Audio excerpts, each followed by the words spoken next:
তিনটা অর্থ, তাই না? জিহাদের কয়টা অর্থ?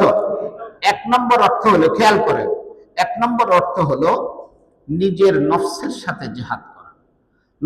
নফস মানে কি? নিজের ইচ্ছা, আমার ভিতরে যে প্রবৃত্তি আছে।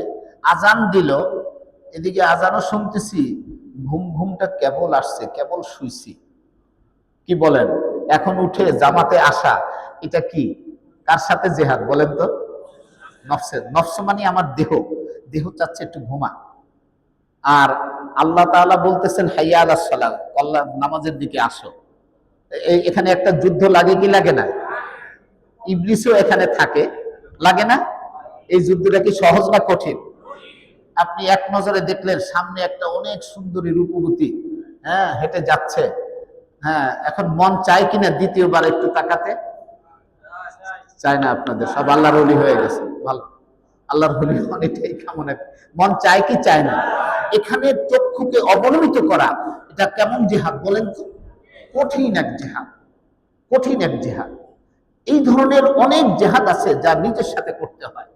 আপনি চান আপনার বিবি পর্দায় থাকুক, বিবি চায় না পর্দায় থাকতে, তার সাথে ফাইট করা, আবার ঘর সংসার ঠিক রাখা সহজ জিহাদ না কঠিন জিহাদ? মানে অনেক কঠিন জিহাদ। যুদ্ধ ময়দানে কাফের আসছে অস্ত্র নিয়ে, ট্যাঙ্ক নিয়ে, আপনিও ট্যাঙ্ক নিয়ে, এইখানে একজন আরেকজনকে মারা, এটা একটা আবেগ, উত্তেজনা। আর ওইখানে ধৈর্যের সাথে স্ত্রীকে কন্ট্রোলেও রাখা, সাপও মারা, লাঠিও, কি বলেন, সাপ মেরে ফেলা যাবে? সাপ মানে আপনার বিবিকে বুঝাচ্ছি আমি, ভাবি সাপকে বুঝাচ্ছি, মেরে ফেলা যাবে? খুব ধৈর্যের সাথে। এমন উল্টা পাল্টা কথা বলবে, মনে চাইবে যে কল্লাটা ধরে একটা আসার মানি সব ডাইসেল বাইরে হয়ে যাক, যা আছে। এরকম রাগ হয় কি হয় না? এখানে ধৈর্য ধারণ করে তার রাগের সময় আপনি কোনো কথা বলবেন, জবাব দিবেন না। রাগ যখন কমে যাবে, যদি সইতে না পারে, আপনি যেখানে আছেন আরেক রুমে যে দরজা বন্ধ করে আল্লাহ আল্লাহ করতে থাকেন। কথা বুঝছেন কিনা? রাগ ঠান্ডা হবে, এরপরে আবার যাই করবেন, আসসালামু আলাইকুম, কেমন আছেন প্রিয়সী? হ্যাঁ, তোমার জন্য একটা গোলাপ ফুল নিয়ে এসেছি। দেখবেন যে রাগ শেষ। আর যদি ওইখানে বসে ফাইট লাগায় দেন, হে তার বাড়িতে, আপনি আপনার জায়গায়, মাঝখানে ছেলে মেয়ে কান্দাকাটি, হয় কি হয় না? সাংঘাতিক ধৈর্য দরকার, কঠিন ধৈর্য দরকার। এটা নাম্বার ওয়ান একটা জিহাদ। আরেকটা জিহাদ হলো নফসের বিরুদ্ধে এই জিহাদ।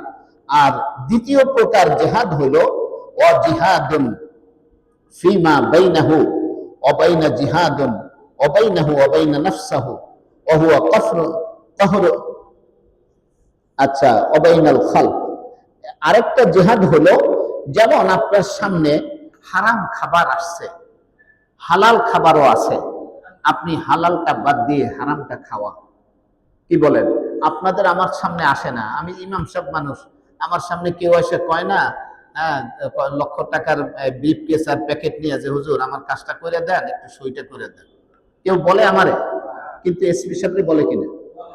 দারোগারে বলে কিনা? হ্যাঁ, ডিসিরে বলে কিনা? এমপি কে বলে কিনা? মন্ত্রীকে, কমিশনারকে বলে কিনা? এইখানে হালাল না, মানে হারামকে টাচ না করা, এটা কেমন জিহাদ? এটা আরো কঠিন জিহাদ, কঠিন জিহাদ, তাই না? হ্যাঁ। তারপরে আপনার 3 নম্বর হলো আল্লাহর যারা দুশমন, কাফের, বেঈমান, তাদের বিরুদ্ধে জিহাদ। এটাও কি সহজ না কঠিন? অনেক কঠিন। তাহলে এই জিহাদ 3 ধরনের জিহাদ। কথা বুঝছেন না বুঝেন নাই? তা আমাদেরকে আল্লাহ তাআলা বলছেন, ইয়া আইয়ুহান নাবিয়্যু, হে নবী, জাহিদুল কুফফার, কাফেরদের বিরুদ্ধে আপনি জিহাদ করুন। এই 3 নম্বর। ওয়াল মুনাফিকিন, মুনাফিকদের বিরুদ্ধে জিহাদ করুন। বর্তমান দুনিয়ায় কাফের নাই, বাংলাদেশে তো একদমই নাই। মুনাফিক, কাফের বেশি বাংলাদেশে না মুনাফিক বেশি? মুনাফিক বেশি, মুনাফিক বেশি। মুনাফিকের চরিত্র কি? এদিকে নামাজেও আছে, নামাজের বাইরে গিয়ে ইসলামের বিরুদ্ধে আইন হোক তাও আছে। কি নাম বলেন? কি নাম এদের? আল্লাহ বলছেন, তুমি যে কাফের মুনাফিকদের বিরুদ্ধে জিহাদ করো। অল মুনাফিকিন ওয়াগলুজ আলাইহিম, তাদের ব্যাপারে তুমি কঠোর হও।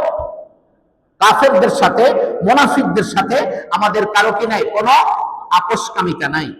ওয়াগলুজ আলাইহিম ওয়া মাওয়াহুম জাহান্নাম।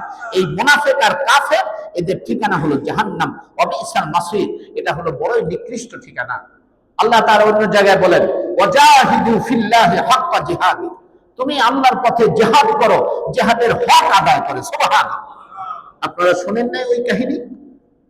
স্বামী স্ত্রী মিলন করেছে, উহুদের যুদ্ধের ডাক এসেছে, ডাক শুনে আর নিজেকে স্থির রাখতে পারে নাই, বিবির কাছে সালাম নিয়ে চলে গেছে জিহাদে, কাফেরদেরকে কেটে কেটে জাহান্নামে কিছু পৌঁছিয়ে এক পর্যায়ে তিনিও আল্লাহর জান্নাতের মেহমান হয়ে গেলেন। বলেন আল্লাহু আকবার।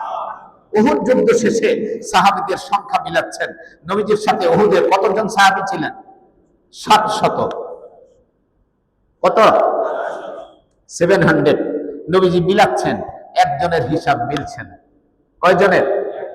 তখন সবাই খোঁজাখুঁজি করে কোথাও পাচ্ছেন একজনের সন্ধান, যে একজন সাহাবীকে তো মিলানো যাচ্ছে না। শহীদ দেখতে পাচ্ছি আমরা 69 জন, আর বাকি আমরা জীবিত আছি 770, গেলে আর কত থাকে? 630 জন। কই, একজন তো মিলে না। তখন জিবরাইল আমিন আসলেন আল্লাহ তাআলার পক্ষ থেকে, ইয়া রাসূলুল্লাহ উনজুর ইলাস সামা, আকাশের দিকে তাকিয়ে দেখুন, হানজালা রাদিয়াল্লাহু আনহুকে ফেরেশতারা গোসল করাচ্ছে। এর নাম জিহাদ। এর নাম কি বলেন? জিহাদ। এই জিহাদ কি সবসময় কি এই জিহাদের প্রয়োজন হয়? প্রয়োজন হয় না।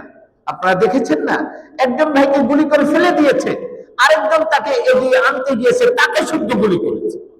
হসপিটালে চিকিৎসার জন্য গেছে, এই নরখাদক সে হসপিটালে গিয়ে বলছে ডক্টরদেরকে এদের যেন কোনো চিকিৎসা না হয়। কত বড় মুনাফিক, কত বড় বেঈমান আর কাফের, চিন্তা করা যায়? আল্লাহু আকবার। এই জিহাদে যুবকেরা অকাতরে প্রাণ বিলিয়ে দিয়েছে, চক্ষু দিয়েছে, হাত দিয়েছে, পা দিয়েছে। আল্লাহ তাআলা এর বিনিময়ে আমরাও যা কামনাও ভাবতেও পারি নাই, অকল্পনীয় ভাবে আল্লাহ এই জালিমের পতন ঘটিয়ে আল্লাহ মাজলুমকে বিজয় দান করেছে। এটা তাদের এই শহীদের রক্ত ত্যাগের কোরবানি, আর হলো অহংকারের পতন। আল্লাহ কে করিয়েছেন? আল্লাহ করিয়েছেন। আপনার কাজ চেষ্টা করা, বিজয় দেওয়া না দেওয়া কার দায়িত্ব? কখন দিবেন আপনার এ ব্যাপারে হতাশ হওয়ার দরকার নাই। আল্লাহ তাআলা বলেন, ওয়ালা তাহসাবান্নাল্লাহ গাফিলান আম্মা ইয়ামালুজ জালিমুন, জালেমরা যা করছে এ ব্যাপারে তোমরা এরকম শঙ্কায় ভুগিও না, আল্লাহ মনে হয় এগুলো কিছু দেখেন। আমরাও তো দোয়ার মধ্যে এরকম আবেগ নিয়ে দোয়া করেছি, আল্লাহ আপনি কি দেখেন না? আমরা তো এরকম ভাষায় দোয়া করেছি, আল্লাহ আমরা তো সইতে পারি না মুসলমানদের এই কষ্ট, এই জুলুম অত্যাচার, শিশুদেরকে কি জুলুম ফিলিস্তিনে, ইন্ডিয়াতে মুসলমানদের উপরে, তাই না? আপনি কিভাবে সহ্য করেন? আমরা বলি না এরকম আল্লাহ তাআলার কাছে, কিন্তু আল্লাহ তাআলার ধৈর্য ক্ষমতা অসীম, আমাদের ধৈর্য ক্ষমতা সীমিত। অতএব আল্লাহর দ্বীনের জন্য আমরা ইনশাআল্লাহ, আল্লাহর দ্বীন বিজয়ী হোক, এটা আমরা চাই কি চাই না? আল্লাহর দ্বীনকে বিজয়ী করার জন্য সকল ইসলামের শক্তিকে, সকল মুসলমানকে ঐক্যবদ্ধ হতে হবে, এর কোনো বিকল্প নাই। যে এখান থেকে দলবাজি করে অন্যদিকে টান করবে, আমরা তাদেরকে বর্জন করব। রাজি আছেন মুসলমান? আপনি দোয়া করতে এটাই বলে থাকেন, ওয়ানাখলা ওয়ানাতরুকু মাইয়াফজুরুকা, যারা আল্লাহ তোমার সাথে বিরুদ্ধাচারণ করে, তোমার ফাজিরি করে, তোমার দ্বীনের ক্ষতি করে, এমন আলেমও যদি হয়, ফেরেশতাও যদি হয়, আমরা তাদের সাথে নাই। এরকম কিছু আলেম তাদের টোপে পড়েছে কি পড়ে নাই? আল্লাহ তাদেরকেও ফিরায় আনুক, দোয়া করেন। আর যদি ফিরায় না আসে, আল্লাহ যেন মুসলমানদেরকে আল্লাহ যেন হেফাজত করেন, আল্লাহর এই কোরআন দিয়ে দেশটা যেন চলে। সবাই বলেন আমিন। ওয়া আখিরু দাওয়ানা আলহামদুলিল্লাহি রাব্বিল আলামিন। আসসালামু আলাইকুম ওয়া রাহমাতুল্লাহি ওয়া বারাকাতুহু।